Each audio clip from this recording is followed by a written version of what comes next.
Dans cette vidéo, tu vas découvrir les secrets pour être un leader. Préviens, cette vidéo, elle va être inédite.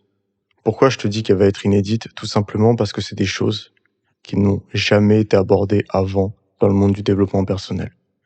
Le thème du leader, tu l'as trop entendu. Le thème de l'alpha, encore plus. Ce que je vais te livrer aujourd'hui, ça va être totalement différent de ça.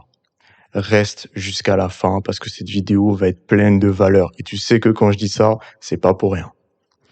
Déjà, premièrement, on va parler du terme alpha.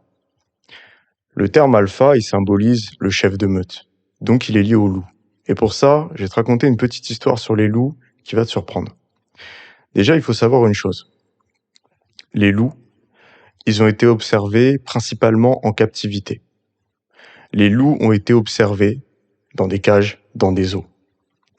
Là où je veux en venir, c'est qu'ils n'ont jamais été observés dans leur milieu naturel, sauf récemment. Je vais y venir. C'est-à-dire que toutes les données qu'on a sur le loup, sur l'alpha, sur la hiérarchie au sein de la meute, ce sont des données qui sont basées uniquement sur les loups qu'on a observés en captivité. Maintenant, tu vas me dire, mais du coup, quand ils sont en liberté, qu'est-ce que ça change? Déjà, l'alpha en captivité, comment il est décrit? On voit souvent qu'il y a un alpha, le chef de meute. On a compris plus tard qu'en général, c'était un couple. Ils étaient deux. Et on voit une hiérarchie qui est très marquée. C'est-à-dire que c'est l'alpha, il est autoritaire, souvent agressif. Il y a souvent un mâle oméga qui se fait victimiser tout le temps. C'est ça, c'est ce qu'on voit. C'est-à-dire que c'est ce que les études des loups en captivité montrent. Maintenant, en liberté, ça change tout. Et tu vas comprendre pourquoi c'est important par rapport au sujet de notre vidéo et au terme alpha et au fait d'être un leader. Le loup en captivité, il est différent du loup en liberté. Il est soumis au stress, il n'est pas dans son environnement naturel. C'est comme si, toi, demain, tu étais en prison. Est-ce qu'en prison, tu auras le même raisonnement, la même façon d'agir qu'en liberté? C'est pareil. Le loup est extrêmement proche de l'homme sur le plan social.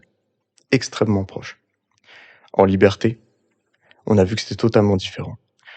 Quand je te dis totalement différent, c'est pas anodin.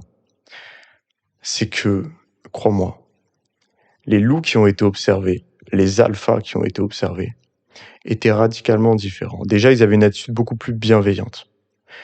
Ils ne victimisaient pas un loup en particulier, au contraire, ils évitaient les conflits au sein de la meute. C'est-à-dire que tu regardes une meute de loups, il y a très rarement des conflits. Et quand il y en a, c'est souvent léger. Ils évitent les conflits. Tu vas comprendre pourquoi après. Ensuite, on a découvert autre chose. C'est que le loup alpha savait se mettre à l'écart. Le loup alpha n'avait pas besoin d'être tout le temps en avant. Il savait laisser sa place. En fait, le loup alpha, il fait preuve d'une grande humilité. Et surtout, on a compris que tous les loups ne voulaient pas être alpha. C'est pas seulement une question de dominance et de force, c'est aussi une question de nature. C'est-à-dire que tu as des loups, dans leur tempérament, dans leur caractère, ils ne veulent pas être alpha. Il y a des loups, ils préfèrent être bêta, ils préfèrent suivre. Mais ça ne veut pas dire qu'ils n'ont pas une place importante. Je vais faire un parallèle maintenant avec le terme alpha, le mot leader. Déjà, on peut dire une chose, c'est que le terme alpha, il est erroné. Il est erroné parce qu'il s'appuie sur des données qui ne sont pas bonnes. C'est pour ça que j'utilise jamais le terme alpha. Le terme alpha, c'est un effet de mode, c'est une étiquette. L'être humain est beaucoup plus complexe et le loup l'est aussi. Donc t'imagines bien que si le loup est beaucoup plus complexe que ça, c'est encore pire pour l'être humain. Là où je veux en venir, c'est que c'est pas tout le monde qui peut être un leader, c'est pas tout le monde qui peut être un alpha et c'est pas tout le monde qui le veut vraiment. Pourquoi? Parce qu'être un leader, ça implique de très grandes responsabilités. Et ça, les loups l'ont bien compris. C'est pour ça que certains ne veulent pas être alpha, ne veulent pas être le chef de la meute. C'est pour ça qu'ils vont pas tous se battre pour être le chef. La plupart, ils refusent cette place et ils la laissent aux autres. Et surtout, pourquoi est-ce qu'ils évitent le conflit? Parce que c'est source de stress au sein de la meute. C'est pour ça que souvent l'alpha, il va préférer temporiser. Il va pas avoir une attitude constamment dominante. Il n'a pas besoin. Au sein de la meute, l'alpha, il a juste à lancer un regard pour qu'on l'écoute. Je vous jure que c'est vrai. Et ça, c'est extrêmement intéressant. Parce que là, on se rend compte qu'en fait, le terme alpha, le cliché alpha, il est totalement faux. Là où je veux en venir, c'est que toi, en tant qu'homme, tu n'es pas forcément fait pour être l'alpha, le leader. Pourquoi? Parce qu'être un leader, ça implique énormément de responsabilités. Quand je te dis que les loups l'ont compris, c'est que on a prouvé que c'était source de stress pour eux d'être alpha, d'être leader de la meute. Maintenant, ça veut pas dire que c'est une place qui n'est pas importante, au contraire, l'alpha, c'est le plus respecté. Et nous, les hommes, on veut être respectés, on veut être puissants, on veut le pouvoir, on veut le respect des autres, on veut les femmes, on veut les ressources. C'est une réalité. Maintenant, tout le monde ne le peut pas. Et c'est ça qui est dangereux avec cette volonté d'être absolument un leader, c'est que tu as des gens qui ne sont pas faits pour être des leaders et qui ne le seront jamais. Il y a des gens qui ne seront jamais des leaders. Et il ne faut pas qu'ils le soient. Donc là, on va se poser une question, c'est comment être un bon leader? La première étape pour être un bon leader, c'est d'avoir une grande assurance. Pourquoi? Parce que si tu guides, si tu prends le lead, tu es obligé d'être rassurant et de savoir où tu vas. Alors parfois, la route est sombre, parfois il y a du brouillard, c'est très compliqué de t'orienter, mais dans tous les cas, il faut que tu guides. Tu ne dois pas douter. Tu ne dois pas douter. Tu dois être sûr de toi. Le meilleur alpha, c'est celui qui a une grande assurance, c'est celui qui a une mission et qui guide les siens. L'alpha, il va tout prendre sur ses épaules. Le leader, il va tout prendre sur ses épaules. Donc il y a un sens de la responsabilité qui est énorme. Et il faut une assurance énorme. Pourquoi? Parce que ça implique énormément de choses, ça implique le facteur humain. Parce que si tu es un leader, la vie des autres repose sur tes épaules. Dans un pays, la vie des citoyens repose sur le président. Dans une entreprise, la vie des salariés, l'emploi des salariés repose sur le chef d'entreprise. Au sein d'un groupe de potes, tout simplement, la vie du groupe, la bonne entente, la soirée, l'ambiance de la soirée va reposer quelque part sur le leader. Et c'est pour ça que c'est compliqué d'être un leader, parce que ça implique beaucoup de choses. Maintenant, ça donne accès à énormément de choses aussi. Il y a une deuxième chose aussi, pour être un leader, c'est que il faut une grande intelligence. Et quand je dis une grande intelligence, c'est déjà pour savoir mettre en place des stratégies, surtout s'y tenir. C'est très important, c'est ce qui va tout influencer. Mais avoir aussi une intelligence sociale et émotionnelle. Savoir gérer les conflits, savoir faire en sorte que les gens cohabitent, savoir fédérer. Le leader, il fédère. Le leader fédère. Les prophètes, les rois, ils ont fédéré. Ils ont rassemblé les gens. Et c'est ça qui est fort. C'est quand tu arrives à rassembler dans la même pièce autour du même projet des gens qui sont totalement différents. Là, ça veut dire que tu as une vraie aura. Ça veut dire que la mission est claire. J'ai une petite anecdote, une petite aparté. Pendant 5 semaines, j'étais dans une formation avec des gens qui venaient de tous les horizons. Quand je te dis tous les horizons, c'est vraiment en termes social, en termes économiques, en termes d'origine, de lieu. Et en fait, à première vue, on n'était pas fait pour s'entendre. Parce qu'on venait tous d'endroits différents et que les tensions pouvaient arriver très vite. Et d'ailleurs, il y a eu des tensions dès le début. Mais en fait, étonnamment, à la fin, les liens étaient extrêmement soudés. À la fin, tout le monde se respectait. Il y avait une entente qui était excellente au sein du groupe. Pourquoi? Parce qu'on avait tous un projet commun. Parce qu'on avait tous la même mission. On voulait tous notre diplôme à la fin. Donc on s'est entraidés. Donc on a fait en sorte que tout se passe bien et ça s'est fait naturellement. Ils ont fait une expérience et ça, c'est une expérience qui est relatée dans le livre Influence et manipulation de Robert Cialdini. Et en fait, c'est une expérience qui est extrêmement importante, qui est extrêmement intéressante. C'est que ils se sont rendus compte que entre 2 écoles primaires, excusez-moi, ce n'est pas ça, c'est que entre une classe, en fait, il y a eu des élèves noirs qui sont arrivés dans la classe. On est aux États-Unis, c'est l'époque de la ségrégation, c'est compliqué. C'est-à-dire qu'entre les noirs et les blancs, il y a une mésentente. Il y a une mésentente à cause de tout ce qui se passe autour. Et évidemment, ça se répercute avec les enfants et chez les enfants. Et en fait, ce qu'ils ont constaté, c'est que ça n'allait pas, il y avait souvent des embrouilles au sein de la classe. Et en fait, ce qu'ils ont fait, c'est que ils ont tenté une expérience, ils les ont tous emmenés en forêt. Et à un moment donné, ils ont simulé une panne du car. Donc le car est en panne, et là, ils sont bloqués dans la forêt, les enfants. Les enfants qui ne s'entendent pas. Donc là, à première vue, tu vas te dire, ils vont se faire la guerre. Il n'y a plus de structure, il n'y a plus de cadre, ça va être terrible. Et en fait, pas du tout. Ce qui s'est passé, c'est qu'ils leur ont donné des tâches à accomplir, ils leur ont donné une mission commune. Et en fait, étonnamment, les enfants se sont entraidés. Et là, le racisme n'existait plus. Parce qu'ils se sont entraidés, ils avaient un projet commun.